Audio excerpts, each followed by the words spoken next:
Hey, we are jumping right in today because we have some important things that we are getting to. God has moved in power today, amazing power. And my desire and our prayer team that prays every Wednesday for all of you is that you would leave this place different than you came in. That's what church should be about. Not showing up and conforming to religion, but showing up and transforming to be more like Jesus. That's what we're about. And we've been in this series about the stories, the parables of Jesus. And today we get to one of the most famous of all time. It's called the Prodigal Son. But actually it should be titled The Two Lost Sons, because there's two of them, one this week, one next.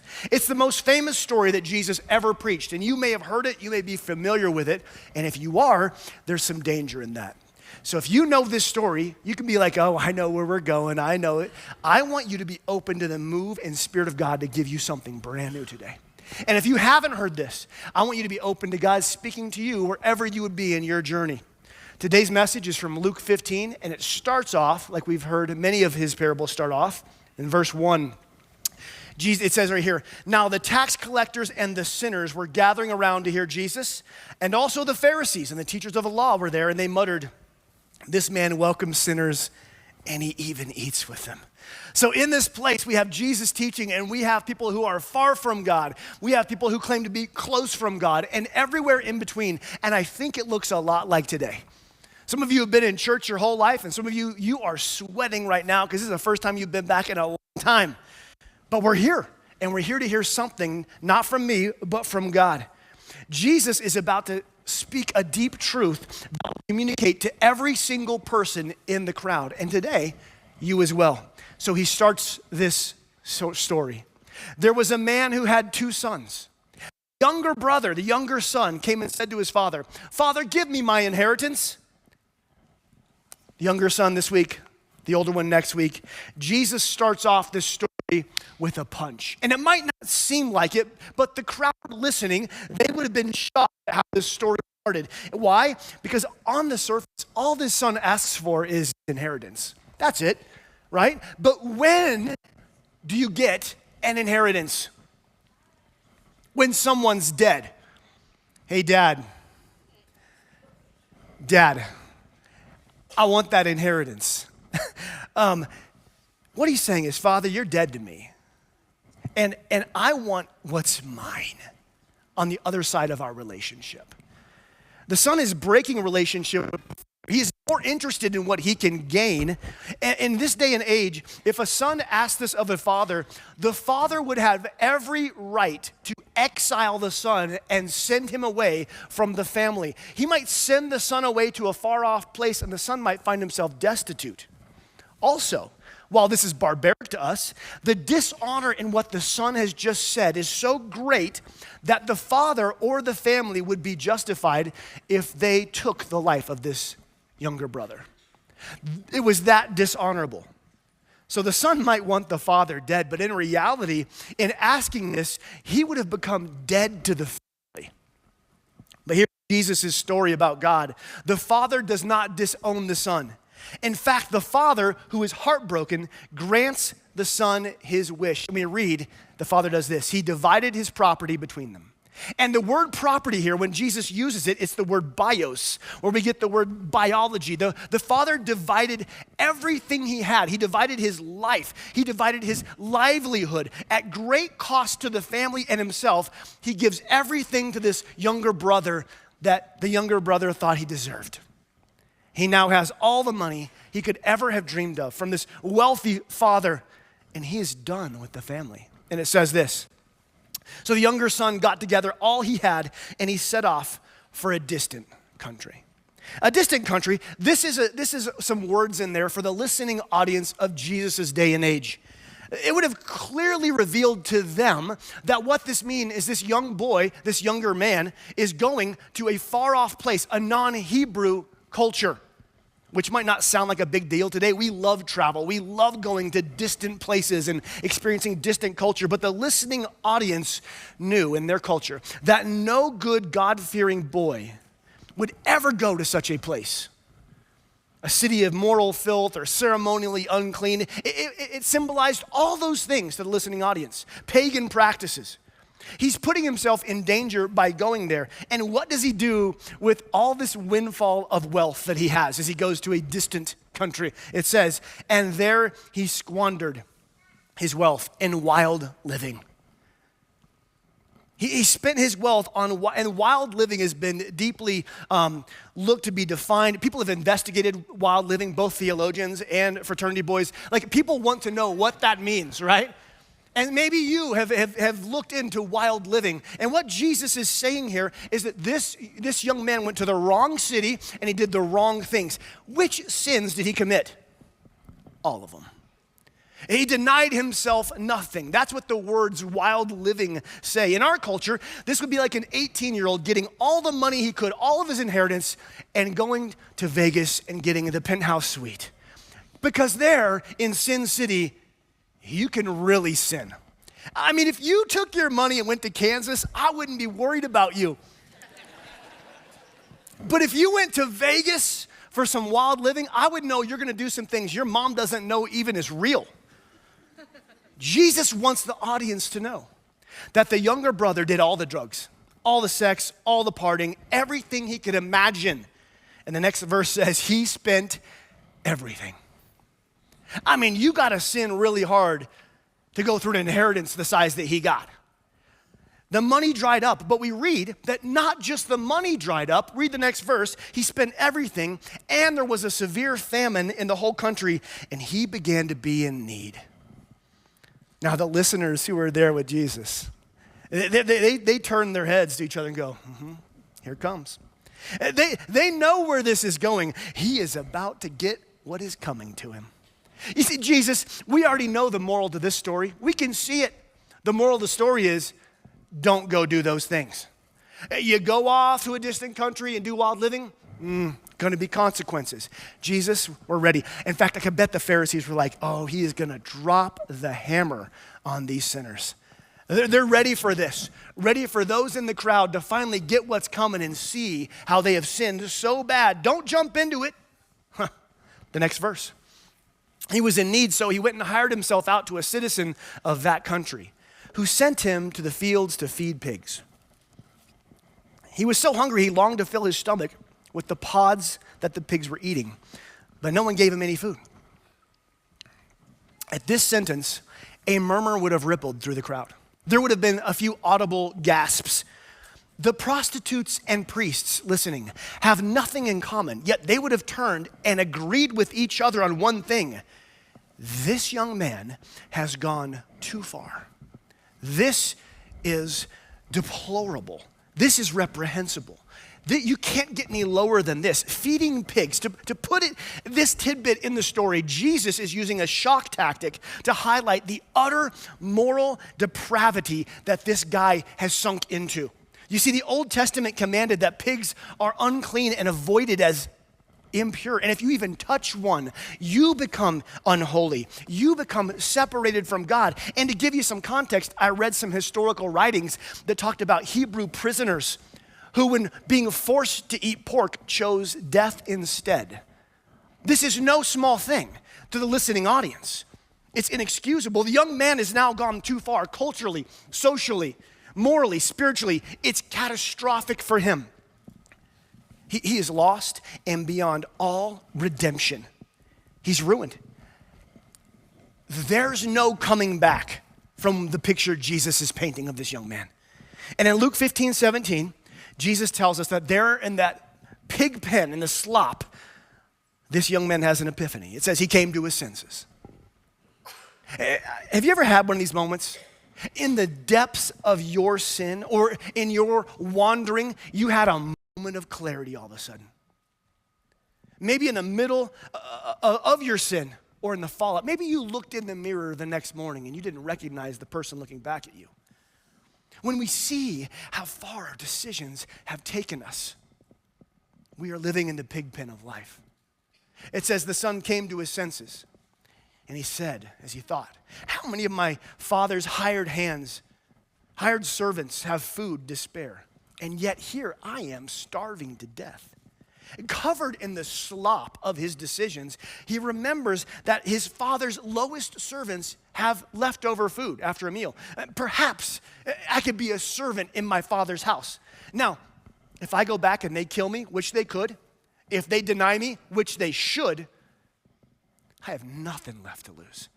I have nothing to lose. So he begins to hatch a plan to make it right. Oh, here's what I'll do. I will set out and go back to my father and say to him, Father, I have sinned against heaven and against you. I'm no longer worthy to be called your son. Make me like one of your hired servants. He isn't worthy to be a son, and he knows it. He's fallen to the bottom. He's wandered too far. He's sinned too much. He's sunk too low. But if he can be a servant, I mean, no matter how humiliating it would be to be a servant in the house of your father, it cannot be as shameful as the life that he has come to live. And maybe, he thinks, somehow, he could repay his father. I could pay my father back if I do enough good. His plan of repayment right here, it has a name in our culture, one you know. It's called penance. Hoping to do enough good to cover the bad. But did you know that penance never makes you a son or a daughter? Penance is spiritual labor for servitude. And if we're honest with ourselves, we often concoct these same pig pen penance plans more than we ever choose to admit. We may know that God forgives us up here. Oh yeah, God forgives. And maybe you don't, but maybe you've heard this. But here in our heart, we often have a hard time believing that God's forgiveness, that his grace is actually free. It should cost someone, it did, but it should cost me. You see, when we're wandering far from God and considering coming back to him, have you been there? You've wandered and you're considering coming back? Or you're coming for the first time? We have these same type pig pen plans. I know what I'll do. God, I'm gonna go to church like the early service even. I'm gonna do good. I'm gonna pay my dues. I'll give some money. I will change diapers in the nursery. That's how serious I am. Like, I promise never to do the bad things again. We're gonna get this right. And some religions even play into this. They do. And they prescribe penance to you to get back to God. They reinforce the pig pen penance plan. Crawl back to church, start working off your debt. But in truth, the young man in this story can never repay the father for the dishonor and the sin that he committed, ever. And not even a lifetime of serving would ever put a dent in the massive debt that he has racked up in sin and in finances between him and the father. And the Bible resounds at this point. A lifetime of religious penance can never work us back into the good graces of God. And here in this story, Jesus is going to make very clear how his kingdom works.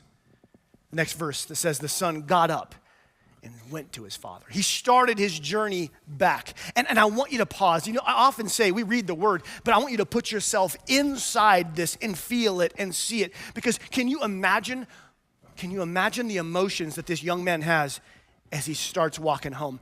Think of the last conversation he had with his father when he looked his dad in the eyes and said, "You're dead to me, I want the money." And he would have seen the tears and the hurt in his father's eyes. As he replays that conversation over and over, but he has no other hope at this point. So he rehearses on that entire trip back, he rehearses this religious speech on this walk, and I'm a terrible failure, I'm not worthy, I'll be a servant, I'll pay you back. It's the only hope he has. And finally, the boy gets to the edge of the property. And Jesus picks up in verse 20. He says, but while he was still a long way off, picture this, the father saw him. You see, this is where the glimmer of heaven begins to enter the story. Jesus tells us that the father was watching the road. Many years ago, this father had watched with a broken heart his son leave. He had watched his son walk away down that road. And he's here watching the road. Remember, Jesus is telling this story to reveal the nature of God the Father. So why is the Father watching the path? Because he longs to see his boy. He wants to see his wandering child, and he could be watching for the weeks and the months and the years, and he waits for the return of his children. This is the nature and the heart of your God. It tells us something about him, that he hasn't given up on his son. He doesn't despise his son, even though his son may despise him. This is the heart of a dad who misses his boy. And now think of the nerves that this boy is experiencing as he crests the hill and looks down toward the estate. He probably expects he'll see a servant out in the field or encounter them first, or worst of all would be seeing the older brother, which we'll look at. But if he did see his dad, I'm sure, what would he expect? He would expect to see his dad, if he saw him there, to be standing with arms crossed, a frown on his face, brow furrowed. And then you see his dad recognize him. And he'd see that shake of his head, that displeasure, turn his back on him. What did he expect? I'm sure that's what it was, which leads me to an important question for you to consider. What do you believe God's face looks like when he thinks of you? No, really. When you think of coming home to the Father or coming to God, what do you think his face looks like to you? Maybe based on the stuff that you've done, based on the stuff that's been done to you, maybe your lack of faith or the way you're living or how much you've wandered, you may assume as well that God's standing there, arms crossed, just disapproving. Oh, look who decided to come into church today. Huh.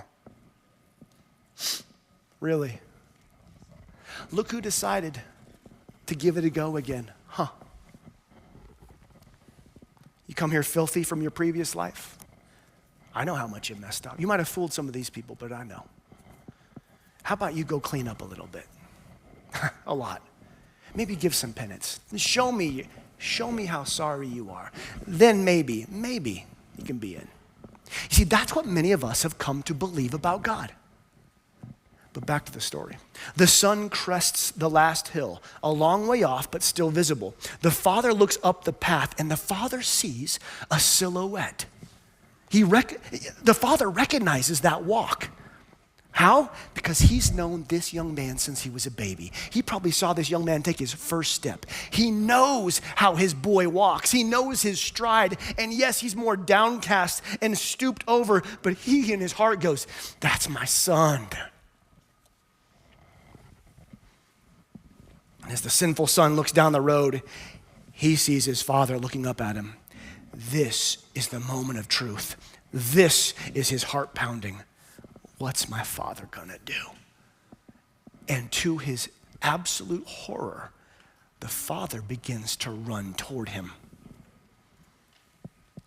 Oh no. He's angrier than I could have imagined. He's gonna meet me on the edge of the property before I even get to the house. The father runs to the son. Now, culturally, you have to know something. Culturally, in this time, patriarchs do not run. They don't. A father would have to pick up his robes, his fine robes, and flash untanned thighs to sprint, to run. This is extraordinarily undignified for a patriarch. And even if the older man was forced to run for some reason, they certainly do not run to broken sons who wish them dead. Even in anger or vengeance, they would wait and let the son skulk back right here, eyes downcast. For the father to run toward the son, this is ludicrous. To those listening, they are confused at this. Why is he running? This story is taking a turn. But remember, the story is not about wayward sons and daughters so much as it's about the heart of the father. The father was humiliated by this son. when he took the inheritance, dishonored him, and left. And yet the father seems to be okay, suffering further humiliation just to arrive at his son a few seconds earlier. Now, there's a mystery in this moment that I can't reveal till next week. That's your teaser. But here in this moment, we have a father running toward a sinful son. And the boy's stomach must have just sunk. Oh my gosh, he is running.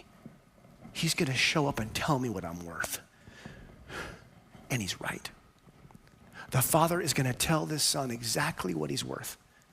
The younger brother, he has his entire pig pen penance plan, speech ready. He's practiced it. But first he has to deal with the father's anger. And as he sees his father getting closer and closer, and he sees his dad coming into more clarity, he notices that his father, his face is not angry.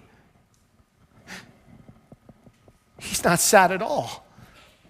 It says in verse 20, while the son was a long way off, his father saw him and was filled with compassion for him. And he ran to his son. He threw his arms around him and kissed him, as would the culture be.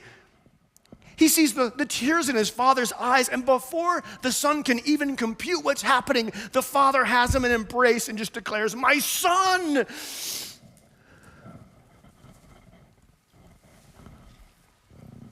Jesus uses the term filled with compassion to describe the Father. And that term that he uses in the original language is loaded. It means to be moved in the deepest part of your soul and heart.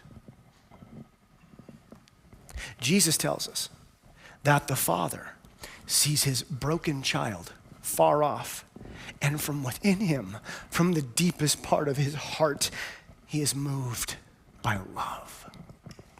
He is moved in such a way he cannot stand there a second more, because his son, who he thought was dead, who wandered, who sinned, who was lost to him, is here, is coming home.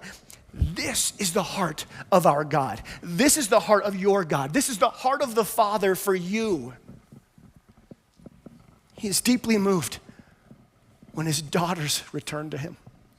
He's deeply moved when his sons appear on the horizon coming home. And so the son is being wept over by his dad, but what about the speech? He has this really good religious speech. I mean, you got to give the speech.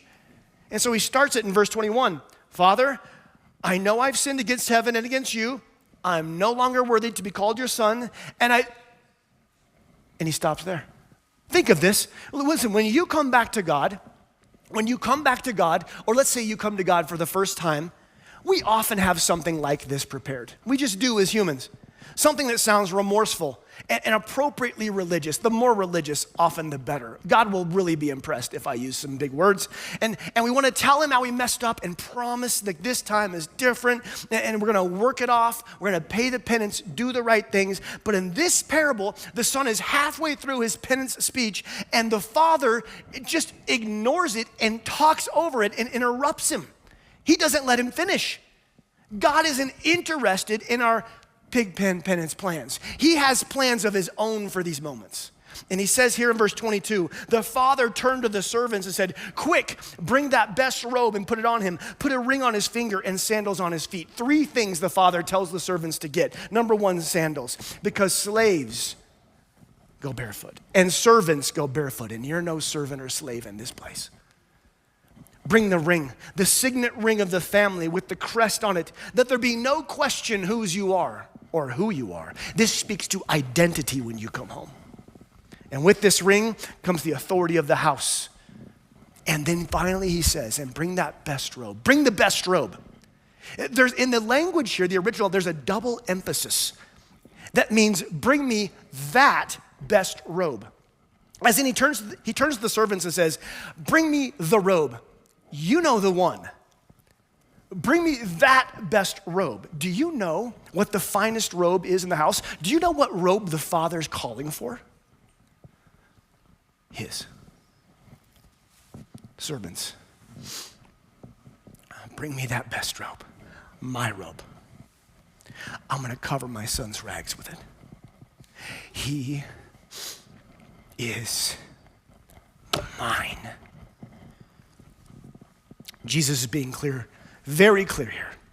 if you come to God, it doesn't matter what you've done. It doesn't matter what sin you've committed, how far you've gone, if you've never been to church. If you come to the Father, he covers you. Just look at this young man that Jesus is describing. Imagine how unclean he is inside and outside. He's done everything wrong. He's squandered and ruined everything. He's slopped. He's with the pigs. He slept in the muck. He hasn't cleaned up and he gotten a shower and gotten ready. He smells terrible. He looks terrible. He's unclean. He's impure. He comes to the Father in terrible condition, and you gotta catch this. The Father puts his robes over the Son. He didn't require the Son, hey, listen. You got to go clean up, man.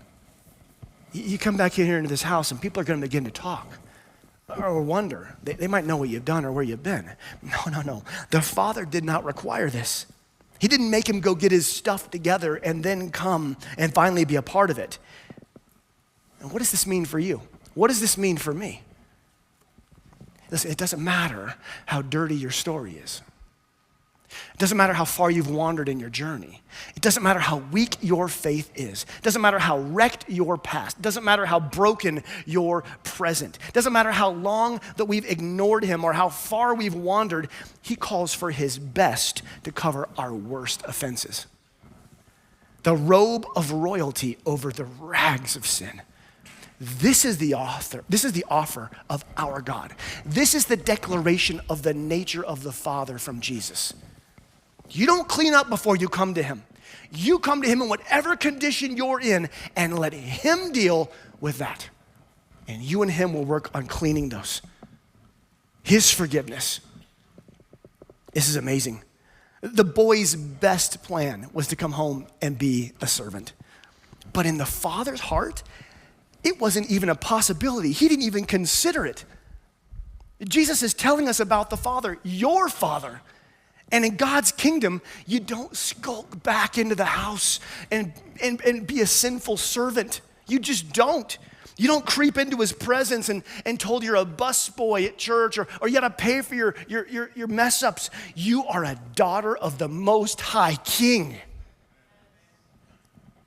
You are a son of the Father and you are home. And today we see this story come alive.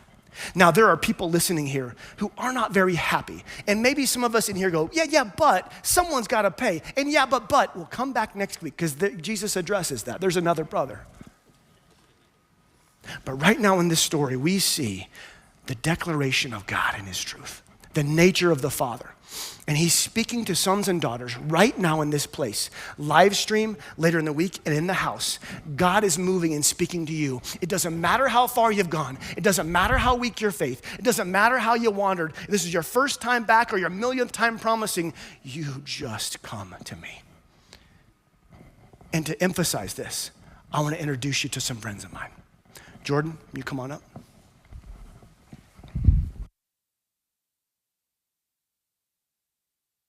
One of the greatest illustrations of what Jesus can do in our life is baptism. It is the act of, after salvation, the symbol of being buried and risen again to new life. Jesus got baptized. He asked us to get baptized.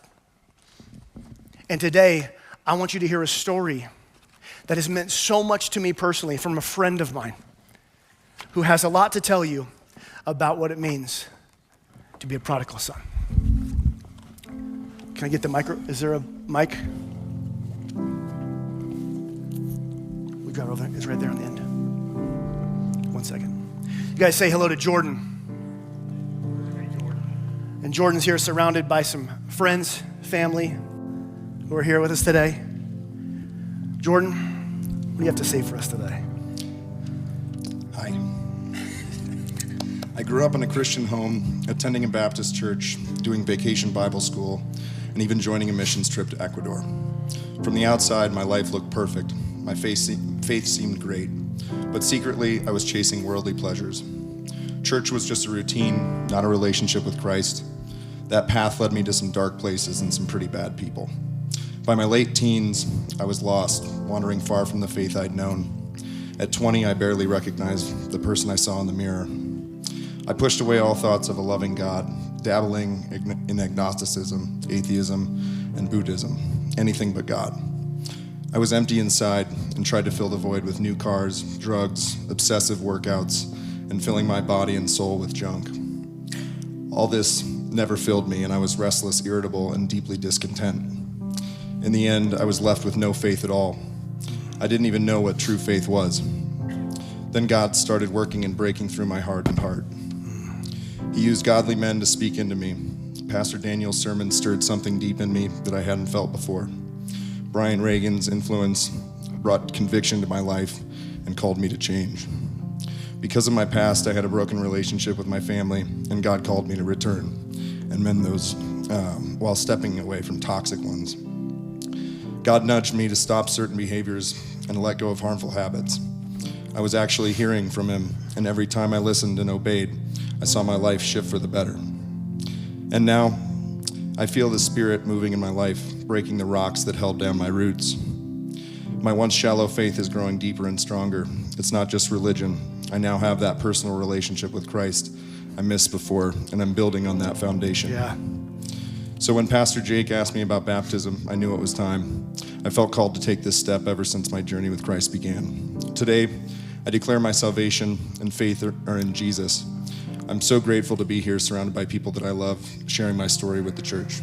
Oh, amen.